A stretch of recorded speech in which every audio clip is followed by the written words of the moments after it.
Hello, everybody. This is going to be a showcase of a game project that I was working on some months back, and I may or may not continue working on. If I do continue this project, I'm going to refactor and reshape things a lot because this project, plain and simple, is one of the first game development projects that I've tried and really gotten far along with. Like this is a game that I feel like I could shape into something as long as I could give it a little more polish than it's got. So I'm gonna show that today. What you see here is the Godot editor. This is the engine that I use to make the game. Uh, there's a whole bunch of different things up here. We're not going to see everything. We're just going to see a showcase of some of the things I made for this game. Without further ado, let's jump on in. Uh, just occurred to me you can't see the window. Let me see if I can't make that happen. Let's see. Here we go. All right. So I'm going to get the mouse off the screen because I have my controller plugged in.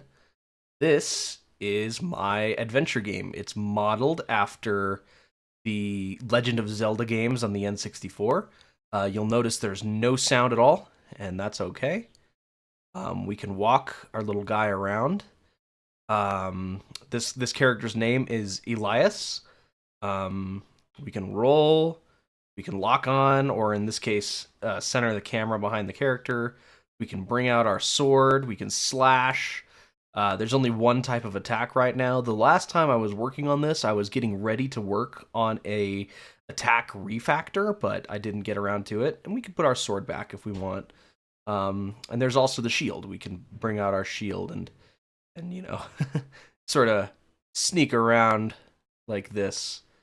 And then putting the shield away. There's no animation for it. It just snaps back to the back of the character.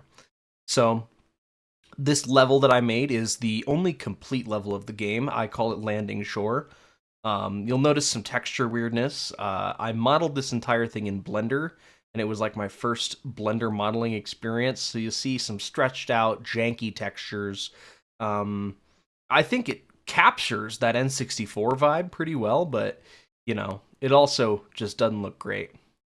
So if we come through this little clearing, we'll see all kinds of dinosaurs walking around. These raptors are the first enemy I drafted for the game. And you'll notice we have a little target reticle. Oh, he's noticed me. He gets angry and he charges at me. And he'll try and bite me.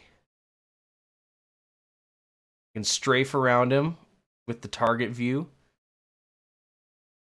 I can also deflect his attacks with my shield. He'll try and attack. Let's see. Yep. Oh, he hit me that time. Okay, hold on. I can deflect. See how he bounces off?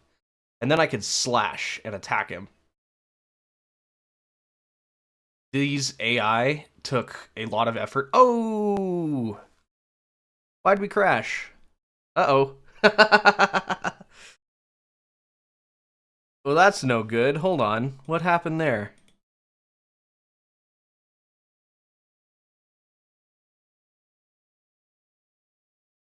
I don't know. It's fine. Not really anything I'm worried about. We just had a temporary not a crash, but a game decided not to work. Oh, the animations have broke. This is the bug that I've actually never seen before. Up here we have a little house. Doesn't have any purpose. Just has a little door. This is really funny. Okay, I fixed the animations. So yeah, you know, we can come around. We can fight all these guys. So you know, hey there, feller, die. Dead. No crash that time. There's a little pond here. There's a secret cave over here. I was gonna put some kind of treasure here, but I don't know what to put in. You can also, um, The roll animation is really janky because I just made him go wahoo. So he kind of, it's more like a somersault, and it doesn't play correctly because the hands are definitely doing weird stuff that they're not supposed to be doing. But it's kind of cool. So you can vanquish more monsters, fight off more characters. Hey there, buddy, fight you off.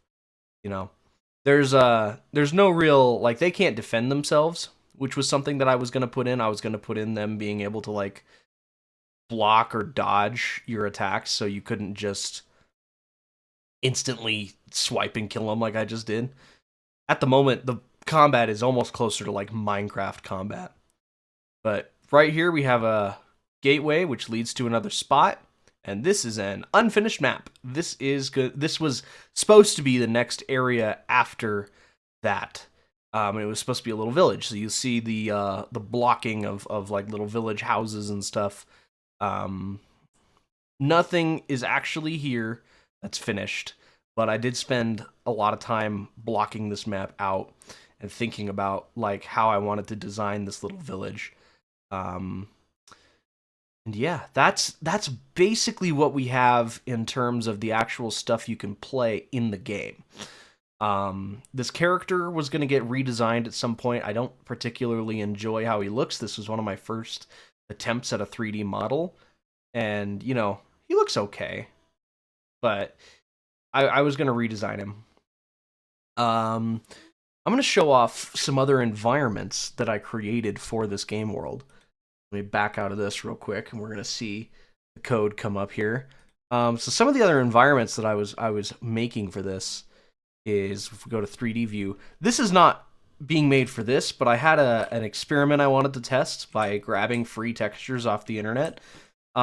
This is what I like to call the Martian castle, because I had this like idea for a vibe, and it was like this brutalist structure in like a Martian canyon. And obviously it's not fully modeled or anything like that yet, but the Martian castle is this thing. And I did model this whole thing. You'll notice, typical game dev tricks. It's not 100% textured everywhere because you're not supposed to see it. I could run around this if I wanted to, but there's not really much of a point. There's not much here that's actually happening. There's no trigger to go anywhere else. I mostly just wanted to experiment with modeling levels in Blender, because this was, this project was a lot of my very first 3D modeling experience ever, basically. This place here, this is the old protagonist, actually. This is the old guy. This is what Elias used to look like, and this was my very first 3D rigged character model. He used to look different, I should say. This model used to have different textures on him. I actually, instead of this face, it used to be my brother's face. I asked him permission to take a funny picture of his face and put it on my model. And so it used to be his face. This particular level was designed in Blender. These textures, I believe, were made in Sprite. It was that or GIMP. I can't remember quite which. And this was supposed to be like a little town. So you come down here, come around this corner, and this was supposed to be like a port. Obviously, there's no water. There's an interior right here, which is unfinished. And there's this like really ugly looking like spongy building. I don't know why I made a building that looks spongy. This whole scene was very inspired by Greek cities. I wanted to sort of make it look like a Greek city. And obviously there's not much here. There was going to be more. You can kind of see up here, this crossroads here was supposed to go down this way to the dock, this way to, I think this way was supposed to be like to the merchants, and this way was supposed to go out of town, and this way, I don't remember what was supposed to be this way. There might not have been anything planned for this way, but this way was supposed to be the docks, or the merchants and stuff, which I don't know what purpose they would serve in this. But this player here was an early prototype. Let's see. Do I have any other levels? What's Test Expanse? Oh, yes! This level! This level is one that I used to test a day-night cycle.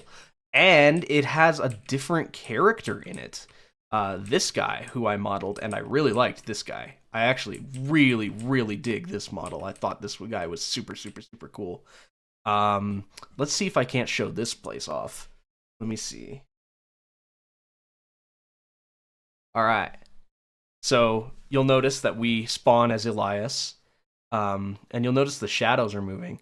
This is my first experiment with a more realistic art style, because previously I was going for something more cartoony, kind of like an N64-ish style of The Legend of Zelda: The Wind Waker. We have this guy here. We can kind of phase through him, but this guy is some sort of like Viking warrior. You'll notice he has kind of the same proportions as Elias, because a lot of these characters are made using the same model skeleton, the like a base skeleton template in Blender. So a lot of these characters have the same general proportions. So this guy, even though he's maybe just a little taller, that might just be chalked down to my Elias's animations here. But you'll notice that we're going through a day-night cycle, and it looks pretty cool. And there's even this building we can go in, and there's another version of this Viking guy. There was supposed to be like a campfire in here. This environment was built primarily to test like having an open field in this game, with trees and these weird sort of. I think this is still a sort of like brutalist building kind of thing. Um, but you know, it looks cool, and obviously not a final environment. Oh, I also did some testing here. You'll notice the texture for the ground kind of shifts. This was my first experiment in Blender with painting the textures, uh, and like giving them other things to play with so that the textures could kind of vary in color and that sort of thing. So more realistic blending of textures so that it's not just like a repeated loop the whole time. Um, I think this environment is one of my best looking environments, although, you know, you might be able to tell in the recording. I'm not 100% sure if you can. The performance is not amazing. There's definitely stuff I could iron out about that. But yeah, I was definitely very proud of this environment for the game. All right, let's see what else we got. Is there anything else that I could show about my game here? Um, this is the raptor that you fight. Really, really, really proud of this. I used a plugin in Godot, which is called Behave. It was made by another YouTuber, and it creates this sort of behavior tree which you can attach to your characters, which allowed me to basically program this raptor. Ooh, that's a good view. You got the sniffers, but it allowed me to program this raptor to have more complex behaviors than I was like ready to program on my own. This red box here is his hurt box. So when he's attacking the player, this is the sort of box that attacks. This is also the box that gets deflected. Um, you know, he's got all sorts of animations. You can see them all here.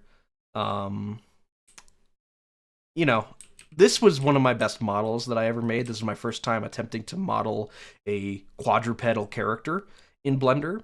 And, quadrupedal. I used a quadruped template, but I changed the skeleton because raptors weren't really on all fours. They had these little stick arms. And I actually, one of my best friends is a paleontologist, and I actually got him to consult on this. He told me it was very inaccurate to a real raptor, and I was like, "Yep, that's fine. I'm not too concerned with that." Oh, we're playing animation data. Don't want to do that. Let me just click off the animation player. Yeah. Let's see. Is there anything else that I can think of? I mean, this is this map here. I can fly around it real quick. not much of anything here except for some raptors just in their little spawn points. Uh, this little secret room with a special light in it. Um, this is what the map looks like out of bounds.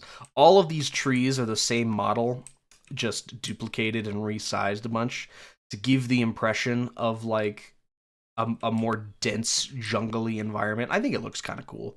Even if these trees are tremendously massive, I think there's something to be said in a lot of video games, especially video games that look like this, about having environmental pieces like these trees that are way bigger and way out of scale for the player, so that the stuff that the player is experiencing in the game is kind of scaled to fit them, but the stuff that's outside, like in the skybox, seems way bigger. It makes the world feel bigger. And, I'm no expert game designer, but that's just what I felt like when I was making this. And again, you'll notice this texture is all screwed up because I didn't figure it properly, but that's okay. Is there anything else I can show? Let me see if I can't show the player. Oh yeah, here he is. Here's Elias. He looks okay. He's not my favorite. Let me see if I have other... Yes, this guy is the ancient hero. I'm just gonna spawn in some of these guys. Elias, let's see.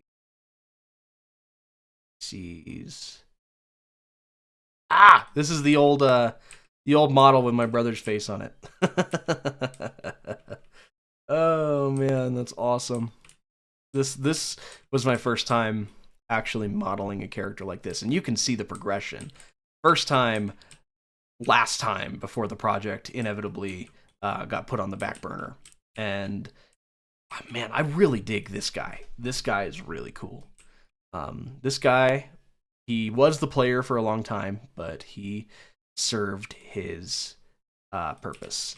And then this guy. These are all the different generations of player stuck next to each other.